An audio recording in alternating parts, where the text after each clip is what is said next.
Okay, we're holding the very bottom of Reish Chav Gimel, bottom line, second column. Meimashlu Hutcha Hakosim Lichtov Vatomesh Esther Lemelech B'Shem Mordechai. We should say more direct. Vatome Esther Lemelech B'Shem Mordechai. Rak Vayugad Lemelech. It doesn't say Esther said. We're bringing out a point. Why was Esther worthy that the Gula should come through her? Because she's not going to attribute it to herself, she'll attribute it to HaKadosh Baruch Hu. Right? That's how the Maharal explained it yesterday. So it should say, Vatome Esther, it should identify the one who's telling Mordechai. Vatome Esther, Rak Vayugad Lemelech B'Shem Mordechai. Doesn't mention Esther's name. It was told to the king in the name of Mordechai. Kikro L'Volimo Rak Sheno Da'adov Lemelech B'Shem Mordechai. Shemnei Kachom HaChashverosh Ma Nasi Yukoru Du L'Mordechai Ozeh. Aval Hutzich Lichtov Mi'amagid. Does not say who. It's unimportant. It's not important to know who told him. Of course, afterwards, one say he says, was Mordechai actually compensated or rewarded for what he had done? Aval Ba'akos L'Ilmo B'nei Mazov Se'Esther Shali Dehoy Sagulo. Terrific. If Esther would say, Vatome Esther, what is the connotation? I told you. It was said. Esther, she minimized herself. It's not me. It's the accomplishment. It's who. It's the source of the information. It's not the one communicating the information. She's the communicator. That's what Tomer Esther. Vayugad Lamelech. Ramaz Lachkosa B'Shu She'omra Adov B'Shem Omro V'Lohoysa Tola Ba'atzma. It's to indicate she minimized herself. Kachtia Tola Agula B'Shehad Hevi Gula B'Lo Atzma.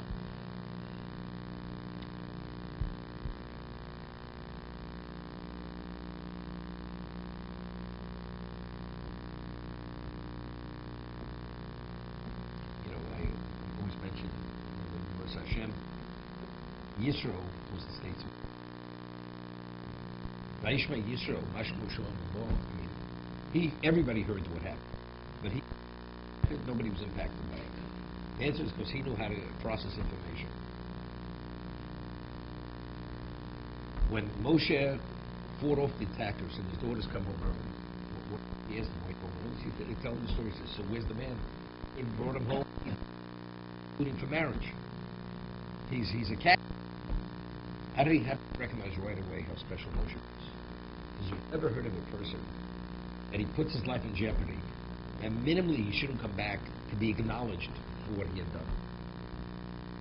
He was like overwhelmingly impressed with his level of humility. A man to do such a thing, put himself at sacrifice, put himself in jeopardy, to do the right thing and not even want to be acknowledged for it. Heard of. This is one of a kind of a person. Yisro immediately picked up on that. She says, why don't you invite him home? You should have called him home. Yochalechem. Could have a shidduch with you. So I'm just saying. So that it doesn't say Vatome Esther Lemelech B'Shem Mordechai. Vayugad. It was said, meaning the pasuk, the way it's stated, the communicator of the information was irrelevant. It was the source was one thing. That's Omadav B'Shem Amro.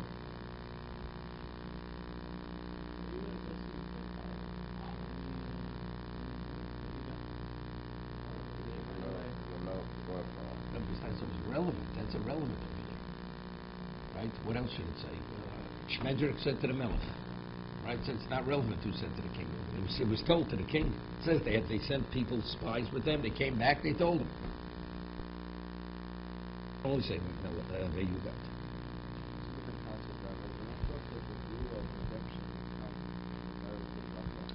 Gula doesn't mean Mashiach. Gula means redemption, means from whatever the plight was at that. The problem. Because he explained, Hashem wants you to appreciate who's the one who brings whatever redemption, right? But again, but the Maharal explained why. Why is it that way? Because Hashem wants you to appreciate that He's the Redeemer. But if you attribute everything to yourself, so that means you're concealing the truth. Hashem says, if that's the case, it's not coming through you.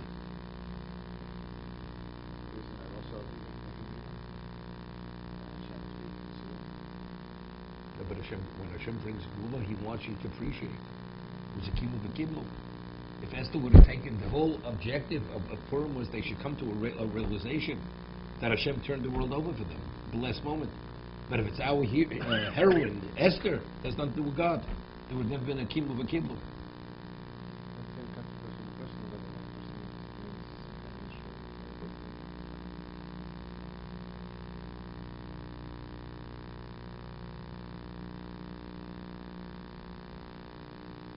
It's interesting. When a person says over a piece of Torah,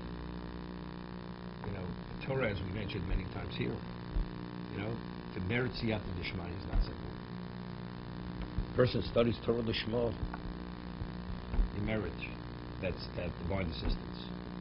But if it's all to only ingratiate yourself, to impress people, what kind of genius you are, then you're barking up the wrong tree. You're not going to merit the siyata d'shmai.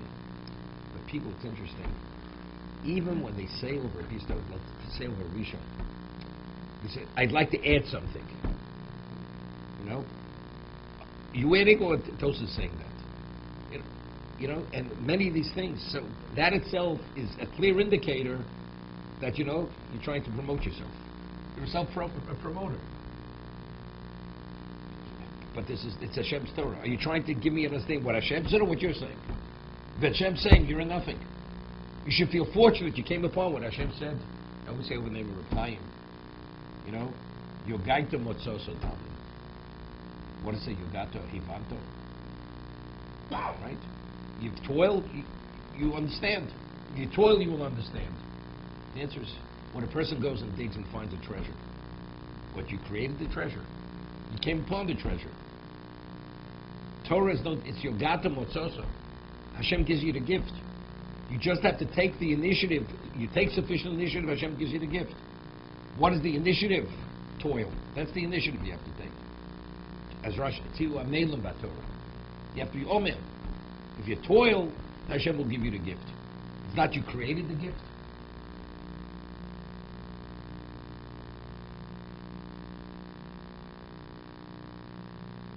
It comes out, it's unbelievable. You get credit. You have nothing to do with the end result, right? But yet, you get full credit. You get full credit as if, not only as we just said, it's Torah Hashem, then it's what? Torah Yegam Yom Loilo. Right? It's God's Torah. And even everything after said it's God, He gave it to you as a gift. Still Hashem says, consider it yours. Despite the fact that it's mine, consider it yours. It's a mitzvah. I gave it to you. So it comes out interesting. According to what we're saying now, what? No, you have to take the... I'd say, open the drawer, take out the $1 million cashier's check. You realize if I wouldn't open the drawer, I wouldn't have found the check there. Well, it was my hishtadlus. Big deal. What? So what did you do? But you know what you received by as a result of opening the drawer? I put the check in the drawer for you to take out of the drawer. But I had to open the drawer. But in terms of what you've received, now it's yours. It's yours to have. So it comes out interesting. We say, creation is an ongoing process. Right? Shlomo says, Ki lekach tov nosat lechem. I've given you a good commodity, don't abandon it. What does it mean? Lekach tov nosati. I've given you in the past. But the way we're learning now, no. It's an ongoing gift. If it's motzosa, you got the motzosa, it's an ongoing gift. God is continuously gifting you the Torah. You may have the Torah parchment, but what is it? It's a closed book. Lavdi. It's a closed book, that's what it is. So how do you have an understanding to be able to take possession of that? It's an ongoing gift. It's Bechadish tu b'choyim t'masav reishis. Sinai is continuously repeating itself. He's giving us the Torah. It's ours to have. Now we can access it. Before Sinai, we couldn't access the Torah. Sinai, now we can access. But why are we able to access it? Because if you take sufficient initiative, He will release it. But it's an ongoing process. That's lekach tov nosati lochem. It's within the context of mechadish tu b'choyim t'masav reishis. So it comes out interesting. It says, Em lo brisi yom v'loilo chuk shemaim vortz lo samti. Chaim V'Loshna, where was it mentioned? Nefesh Chaim. If there would be one moment that there would not be Torah in existence, the world would revert back to pre-existence. Right? Chaim V'Loshna brings it. The Chovot Chaim cites it in a footnote in the name of the Zohar. The Zohar says this. Many things where Chaim V'Loshna writes Nefesh Chaim, it's sourced in the Zohar, just doesn't bring this the source. What does that mean? So if that's the case, the Torah, the world is being willed continuously because it's breezy. Im lo breezy yom v'loylo. Torah would not be in effect day and night. The world wouldn't exist. So what is it? Torah is continuous. It's continuous. It's a continuous process. It's literally, it's the concept of Be continued.